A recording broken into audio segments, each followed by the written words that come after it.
Beautiful year in the Bible. This is a 52-week Bible study for women where we have been reading God's Word together every week. We are actually on week 52, day 4. We're going to be wrapping up the book of Esther today. This whole week is finishing out our last few books. Psalms tomorrow, Song of Solomon, or Song of Songs the next, and then Acts on Saturday, and then we will have read the entire Bible. So Esther 6 through 10 today, which last week it was a cliffhanger.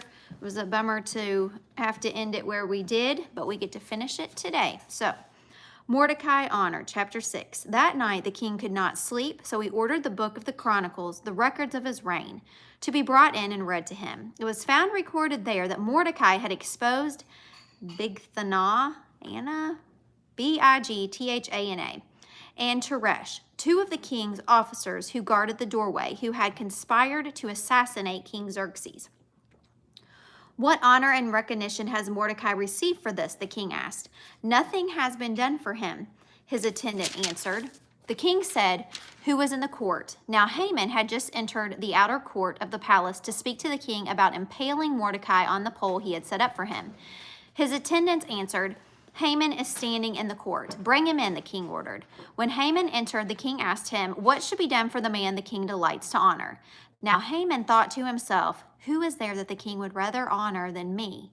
So he answered the king, for the man the king delights to honor, have them bring a royal robe the king has worn, and a horse the king has ridden, one with a royal crest placed on its head. Then let the robe and horse be entrusted to one of the king's most noble princes. Let them robe the man the king delights to honor, and lead him on the horse through the city streets, proclaiming before him, this is what is done for the man the king delights to honor. Go at once, the king commanded Haman. Get the robe and the horse and do just as you have suggested for Mordecai the Jew, who sits at the king's gate. Do not neglect anything you have recommended.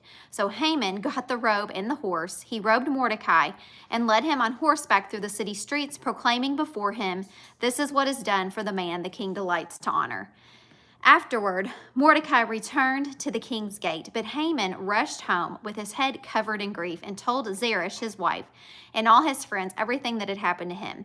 His advisors and his wife, Zeresh, said to him, since Mordecai, before whom your downfall has started, is of Jewish origin, you cannot stand against him. You will surely come to ruin.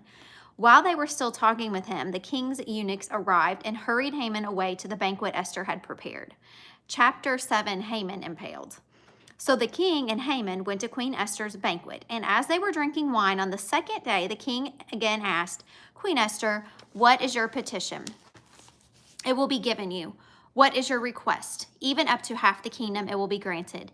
Then Queen Esther answered, if I have found favor with you, your majesty, and if it pleases you, grant me my life. This is my petition.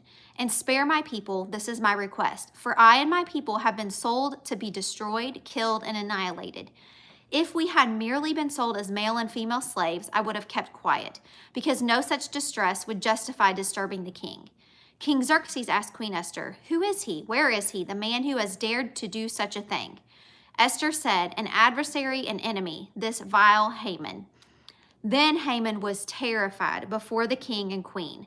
The king got up in a rage, left his wine, and went out into the palace garden.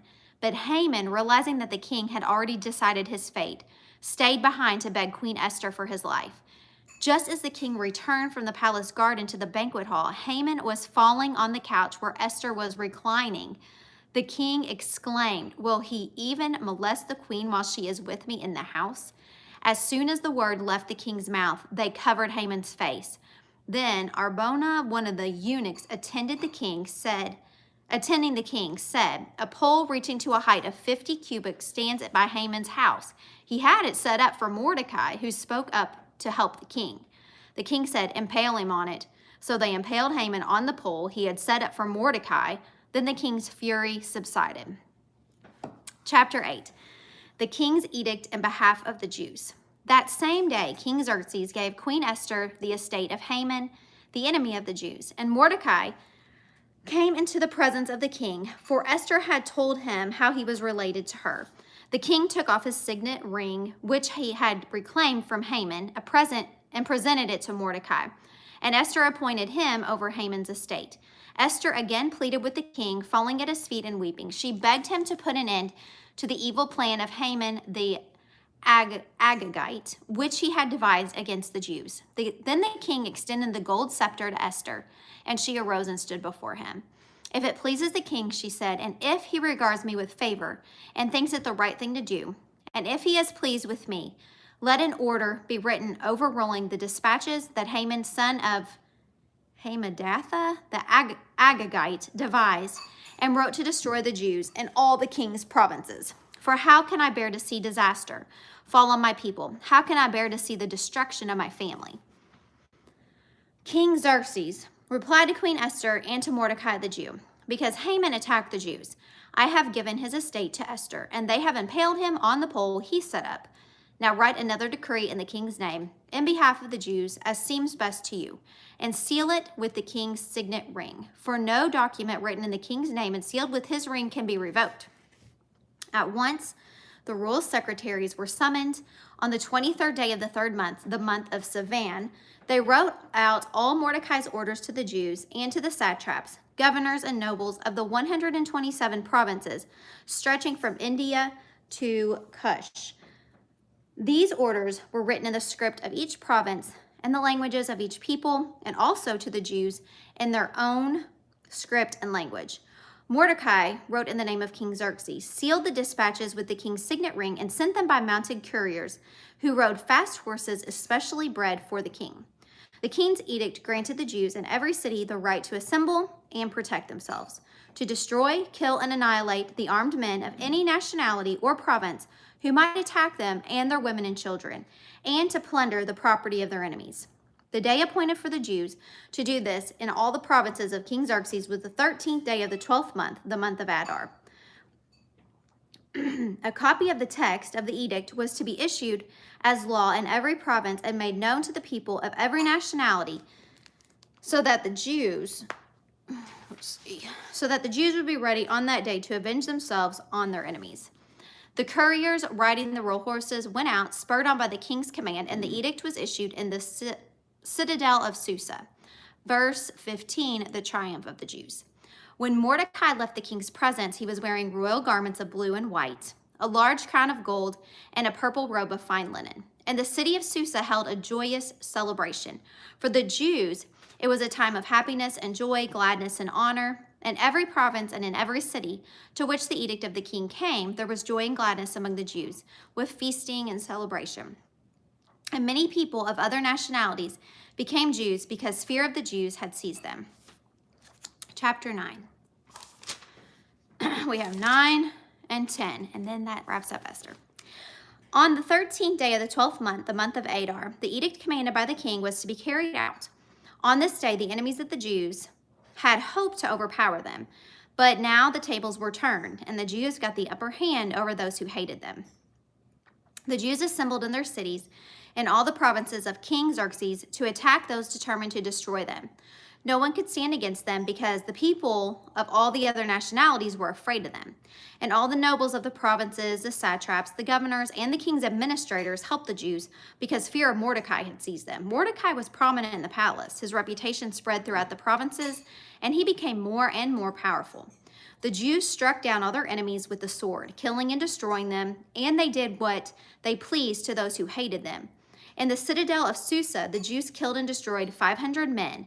They also killed Parshadatha, Dalphon, Aspatha, Poratha, Adaliah, Aridatha, Paramasta, Arasiah, Aradai, and Vivatha, the 10 sons of Haman, sons of Hammedatha, the enemy of the Jews, but they did not lay their hands on the plunder. The number of those killed in the citadel of Susa was reported to the king that same day.